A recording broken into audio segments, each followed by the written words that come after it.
জাতীয় সড়কের উপরে টোল প্লাজার পাশে দাউ দাউ করে জ্বলছে গ্যাস সিলিন্ডার। হঠাৎ জাতীয় সড়কের উপর গ্যাস সিলিন্ডারে দাউ দাউ করে আগুন, আতঙ্কে রীতিমতো হইচই পড়ে 12 নম্বর জাতীয় সড়কের সুতির চাঁদের মোড় টোল প্লাজা সংলগ্ন এলাকায়।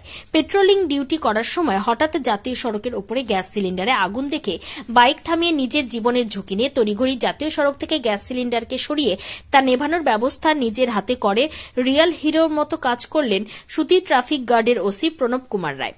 জানা গিয়েছে, এদিন দুপুরবেলা সুতির চাঁদের মোড় সংলগ্ন টোল প্লাজার 100 মিটারের মধ্যে 34 নম্বর জাতীয় সড়কের উপরে দাউ দাউ করে জ্বলছে একটি ছোট গ্যাস সিলিন্ডার। হঠাৎ জাতীয় সড়কের উপর গ্যাস সিলিন্ডারে আগুন, আতঙ্ক রীতিমতো ছড়িয়ে পড়ে এলাকায়। সেই সময় পেট্রোলিং ডিউটি করছিলেন সুতির ট্রাফিক গার্ডের ওসি। জাতীয় সড়কের উপর গ্যাস সিলিন্ডারে আগুন দেখে বাইক থামিয়ে নিজেই সেই গ্যাস সিলিন্ডারকে সরিয়ে রাস্তার পাশে নিয়ে যান। জীবনের ঝুঁকি নিয়ে স্থানীয় একটি বাড়ি থেকে চট নিয়ে আগুন নেভানোর কাজে তিনি লেগে পড়েন। সিভিক ভলেন্টিয়ারকে পাঠিয়ে আগুন নেভানোর জন্য টোল প্লাজা থেকে আনা হয় গ্যাস। ঘটনার খবর পেয়ে ঘটনাস্থলে আসে টোল প্লাজার কর্মীরাও।